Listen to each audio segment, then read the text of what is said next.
Hi guys, ఎలా ఉన్నారు అందరూ? ఈరోజు ఈ వీడియోలో పన్నీర్ కర్రీ చూద్దాము. ఎక్కువ ఇంగ్రీడియంట్స్ అవసరం లేకుండా సింపుల్గా చేసేసుకోవచ్చు.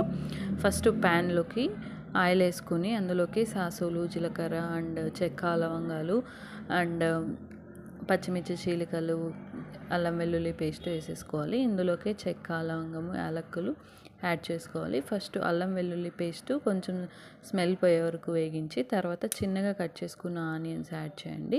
ఆనియన్స్ తొందరగా ఉడకడానికి మనం ఈ స్టేజ్లోనే కొంచెం సాల్ట్ యాడ్ చేసుకోవచ్చు, లేదంటే మీకు రుచికి తగ్గట్టుగా ఇక్కడే మొత్తం యాడ్ చేసేసుకోవచ్చు అనమాట. అండ్ పన్నీర్ మనం ముందుగా వేపేసి పెట్టుకున్నాం కదా, అది సిమ్లో పెట్టుకొని లైట్ బ్రౌన్ కలర్ వచ్చే వరకు కసూరి మేతి కూడా అప్పుడే వేసి యాడ్ చేసేసి మనము వేయించి పక్కకు పెట్టుకోవాలన్నమాట. సో ఇక్కడ ఆనియన్స్ బాగా వేగిన తర్వాత మనము టమాటా ప్యూరీ యాడ్ చేసుకోవాలి. నేనైతే ఒక 4 టమాటాలు తీసుకుని మంచిగా ప్యూరీ చేసుకున్నాను అనమాట. ఆయిల్ పైకి తేలిన తర్వాత ఫ్రెష్గా ఉన్న బఠానీలు యాడ్ చేసుకున్నాము.